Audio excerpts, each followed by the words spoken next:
नमो अरहंताणम नमो अरहंताणम नमो अरहंताणम। मैं बहुत बार सोचता हूं कि ये एयर कंडीशन वातानुकूलन क्यों चला, क्या जरूरत? सर्दी भी न लगे, गर्मी भी न लगे, यानी गर्मी में मकान ठंडा रहे और सर्दी में गर्म रहे, इसलिए वातानुकूलित मकान बनाने की जरूरत है। हमने ये तो सोचा कि सुविधा मिलेगी, सर्दी नहीं लगेगी, गर्मी नहीं लगेगी, पर यह नहीं सोचा कि प्रकृति का नियम क्या है। प्रकृति का नियम यह है कि आदमी को सर्दी भी लगनी चाहिए और गर्मी भी लगनी चाहिए, दोनों जरूरी है, दोनों आवश्यक है। जब यह नहीं होगा तो शरीर बिल्कुल निकम्मा बन जाएगा, और ऐसा हो रहा है। एक अमेरिकन उद्योगपति जो निरंतर वातानुकूलित मकान में, एयर कंडीशन कार, ऑफिस, मकान, जहां भी जाता सारा का सारा एयर कंडीशन, उसमें रहता, बीमार हो गया। डॉक्टर के पास गया,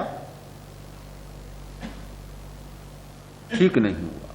फिर एक नेचुरोपैथी के चक्कर में गया और प्राकृतिक चिकित्सा करवाई, तो डॉक्टर ने सुझाव दिया कि तुम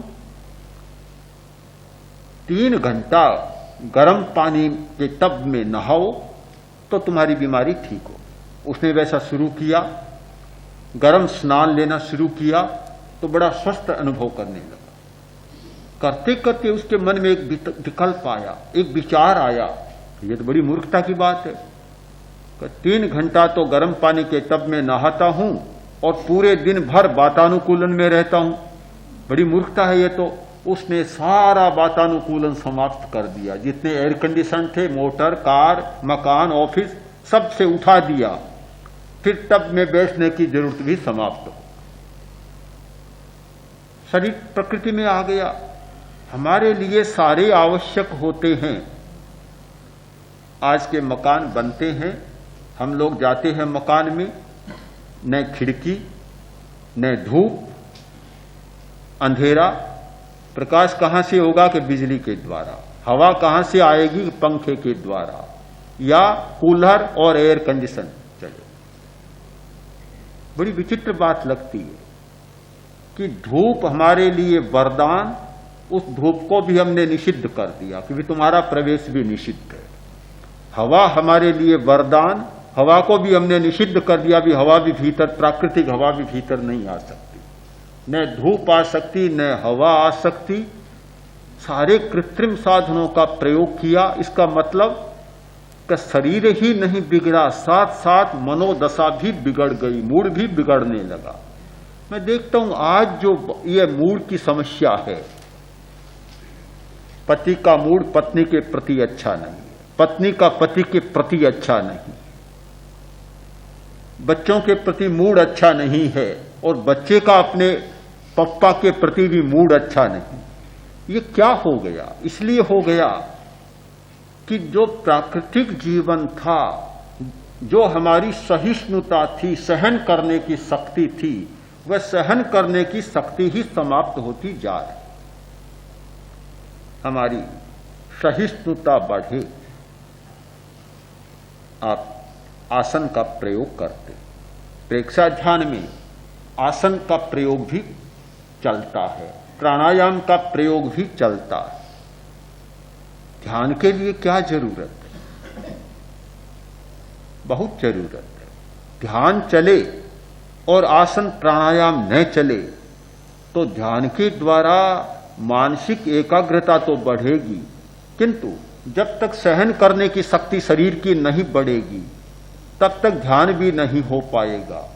ध्यान के लिए सबसे पहले काय सिद्धि जरूरत है। ध्यान है मन सिद्धि, मानसिक सिद्धि, चैतिक सिद्धि, तो उसके लिए प्रथम शर्त है काय सिद्धि, शरीर को साध लेना।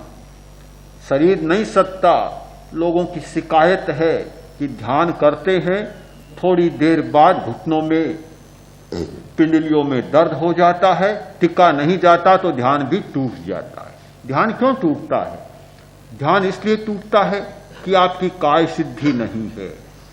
हमारे आचार्यों ने, योग के आचार्यों ने काय सिद्धि का महत्व बतलाया। महर्षि पतंजलि ने लिखा कि तस्मिन् सति, आसन की जय होने पर, सिद्धि होने पर फिर प्राणायाम की सिद्धि होती है, और आसन की सिद्धि होने पर द्वंद्वा नभिघाते, ततो द्वंद्वा नभिघाते, यानी द्वंद्वों को सहन करने की शक्ति, फिर द्वंद्व सता नहीं सकते। हम थोड़ी देर में घबरा जाते हैं। आसन जय का अर्थ है कि 3 घड़ी तक एक आसन में निश्चल बैठे रहना। 24 मिनट की एक घड़ी, 3 घड़ी तक एक आसन पर निश्चल, बिल्कुल हिलना डुलना नहीं, तब आसन सिद्ध होता है। और जब आसन सिद्ध होता है तो फिर काय सिद्धि होने पर द्वंद्वों को, कष्टों को सहन करने की क्षमता बढ़ती है, और उस अवस्था में ध्यान की सिद्धि होती है। ध्यान की सिद्धि कैसे हो? बहुत कठिन बात है। मन की एकाग्रता कैसे हो? बहुत कठिन बात है। वह तभी संभव है कि आसन सिद्ध हो जाए, काय सिद्धि हो जाए, और कष्टों को सहन करने की हमारी क्षमता बढ़ जाए।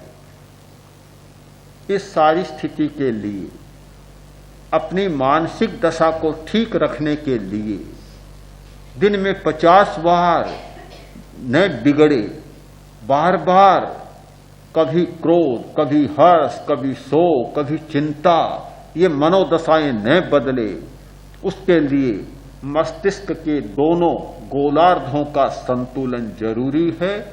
और उन दोनों गोलार्धों का संतुलन रखने के लिए दोनों स्वरों का, दोनों नथुनों से चलने वाले श्वास का संतुलन जरूरी है। और उस संतुलन का एक महत्वपूर्ण प्रयोग यह समवृत्ति श्वास प्रयोग।